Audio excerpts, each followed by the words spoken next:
Hello, epic viewers from around the multiverse. Prepare to indulge in experiencing sheer bliss, because today another riveting captaining stellar unboxing video is about to be brought to fruition. What items will I be unboxing? What items will I be opening? Without further delay, without further procrastination, allow me to elicit the box. What items are encompassed inside this bulky, hefty, tantral, nifty box? Let's find out. I'm going to demystify the answer to that inquiry right here, right now, so bear with me. It'll only take me billions of picoseconds to extract the items from the box and subsequently flaunt them in front of the camera for you to feast your glorious eyes on. Here we go. The unboxing process is about to commence. The unboxing process is officially underway.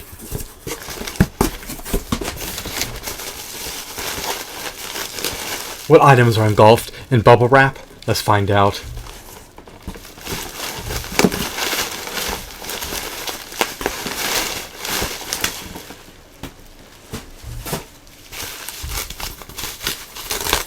What items are obscured by bubble wrap? Let's find out right now.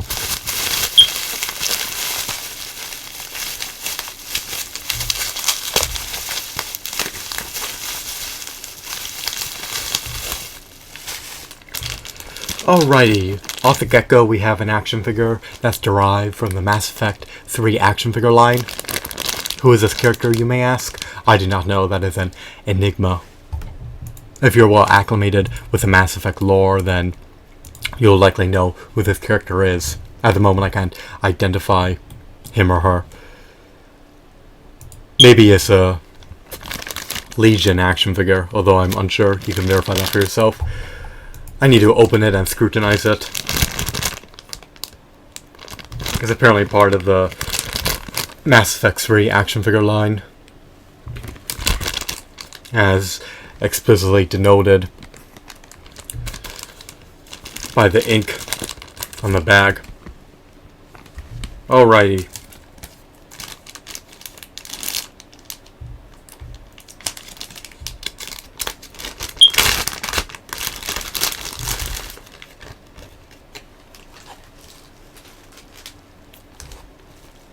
She may be Tali.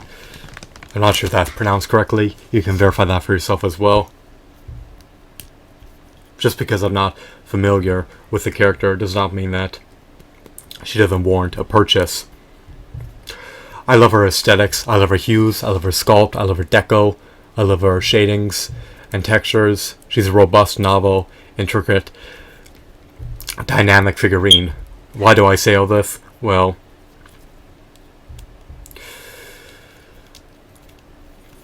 she has ample points of articulation. She's not marred with scratches nor scuffs. Dings or dents do not impair her appearance.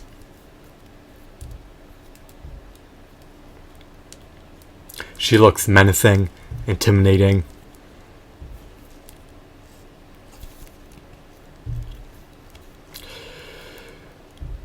Her knees and elbows are not double jointed. To my dismay, she lacks a diaphragm joint. Her head is not relegated to a disc joint.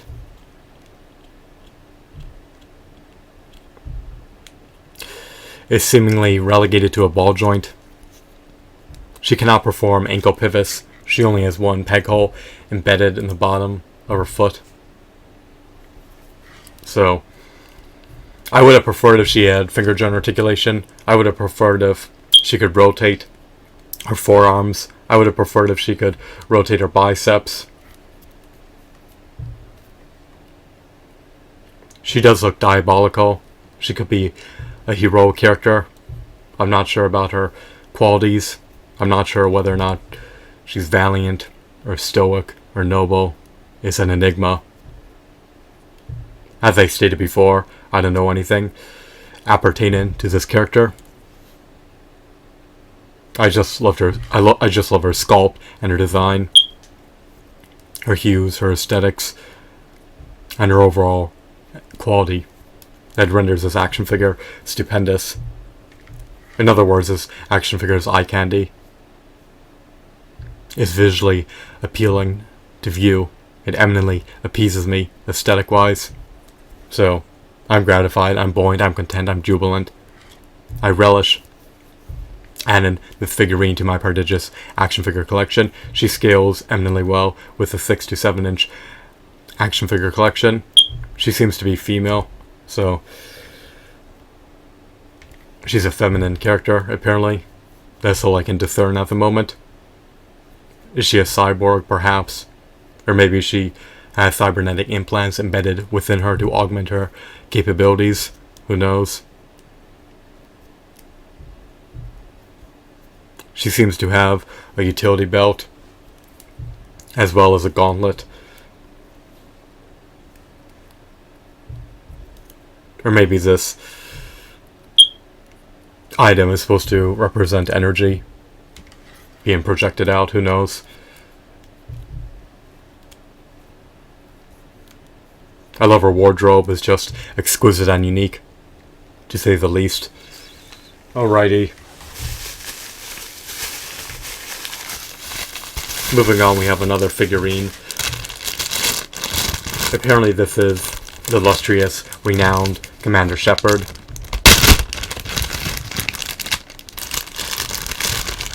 I'm not sure where he hails from. I don't know much about his origins.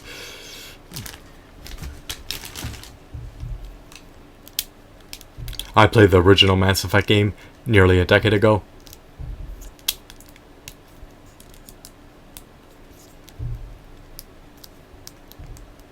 Maybe he hails from Earth. Or possibly some other planet.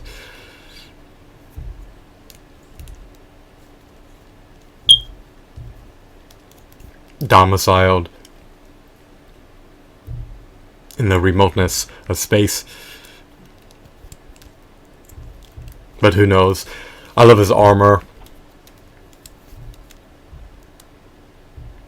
They truly accentuate his defensive capabilities. Commander Shepard has fortitude. He's stoic. He's audacious. He has the temerity to charge into the front lines and decimate anyone within his vicinity.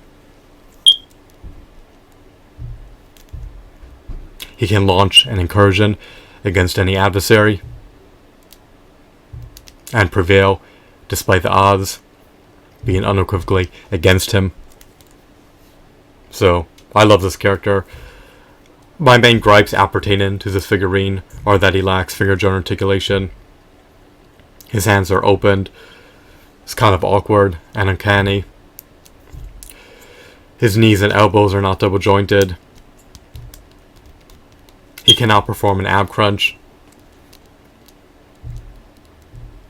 In stark contrast to the other figurine, he can actually perform an ankle rocker or an ankle pivot.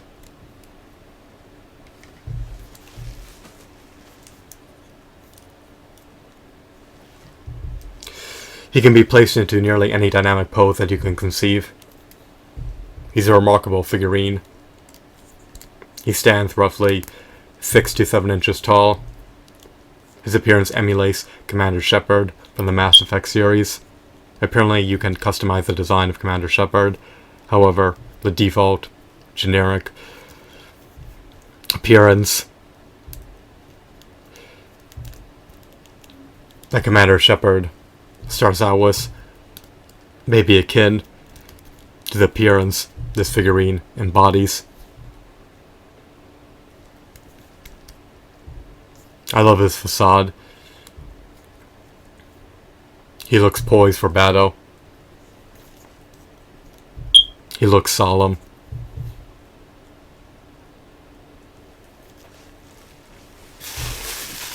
Alrighty. Followed by the illustrious Commander Shepard, we have this character.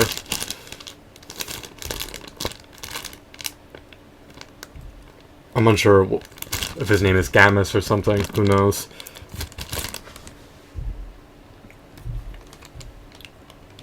The filler's writing is not very legible, at least from my perspective. Of course, my vision is abysmal. It's perpetually fading and diminishing and atrophying, so it's becoming more arduous for me to read every day without my glasses.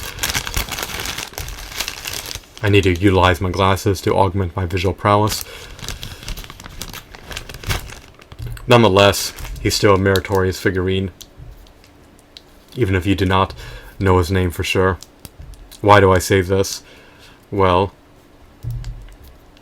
just look at his design, look at his sculpt. He looks robust, down in the nitty-gritty details. Right, let me revamp that. I should say he looks intricate, down in the he looks intricate. Let me rephrase that one more time. Sorry about the blunder. That got botched up. He looks intricate, down in the nitty-gritty details.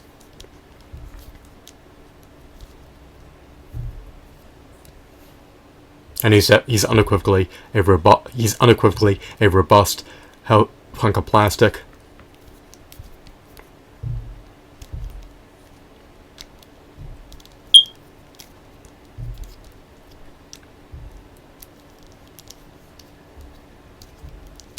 I love the shadings embedded on his armor. I love his paint applications. I love his aesthetics.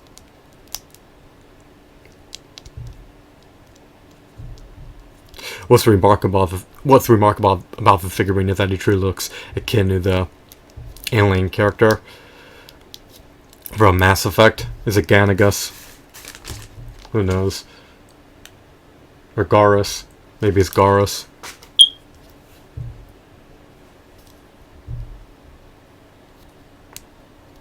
His seam lines don't really agitate me. They don't really infuriate me.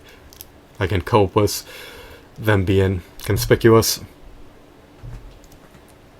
Again, just like the other figurines, I would have preferred if his knees and elbows were double jointed. I would have preferred if he had finger joint articulation. I would have preferred if he had a diaphragm joint. I would have preferred if his head was relegated to a disc joint rather than a ball joint. These figurines can move their arms inwards and outwards at your own discretion. Unlike the other aforementioned figurine, he can actually rotate his forearms in conjunction with his biceps. They have to be rotated in tandem with one another. They can't be rotated separately. When you rotate the forearms, the biceps subsequently rotate as well. So it's not the end of the world, but it's preferable when action figures have more points of articulation rather than less. The joints embedded in his pelvis allow him to ascend and descend his legs at your own discretion. The integrity of these figurines has unequivocally not been compromised yet. They're relatively sturdy.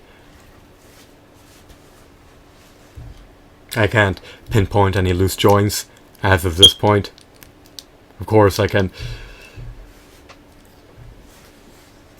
retract my previous statement, because if I gauge the integrity of every joint, to my dismay, I may discover that one of them is loose,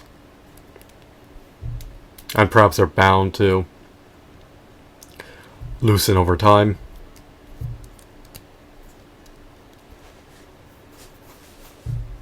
The elements will depreciate these figurines in the context of their intrinsic value. As for their extrinsic value, they're preordained to amplify in price over time. They're desirable amongst collectors, especially if you're an avid devout Mass Effect fan. So these are three of the Mass Effect action figures. Apparently they're derived from the Mass Effect 3 action figure line. Who are they produced by? I'm unsure at the moment. Maybe Big Fish. Apparently they were churned out by Big Fish.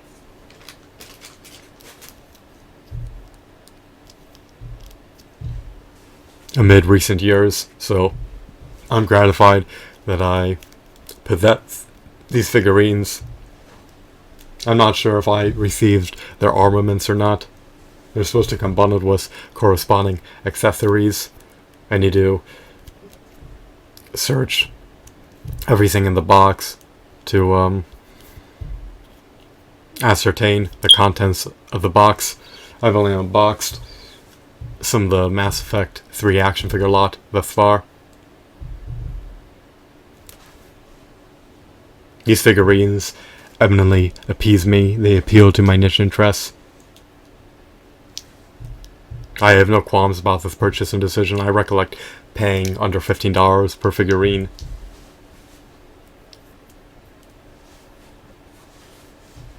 Were they a ripoff?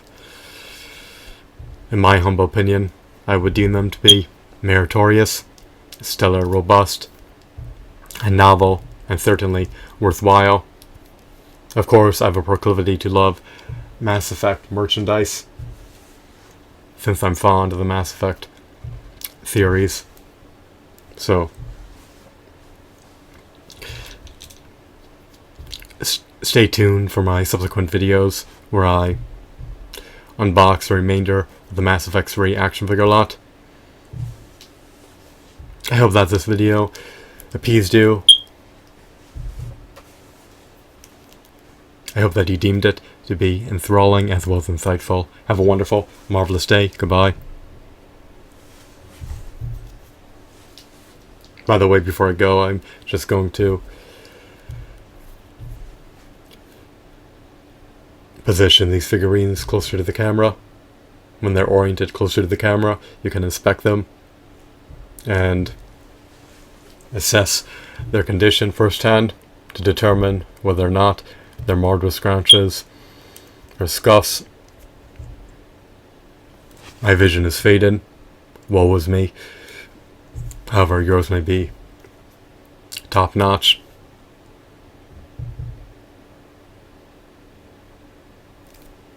So maybe you can notice any blemishes or scuffs or dings or dents or scratches that I can't discern.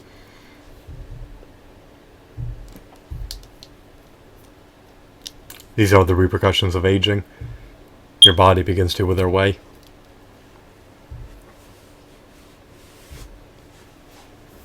I hope that you found this video to be intriguing. Have a wonderful, marvelous day. Goodbye.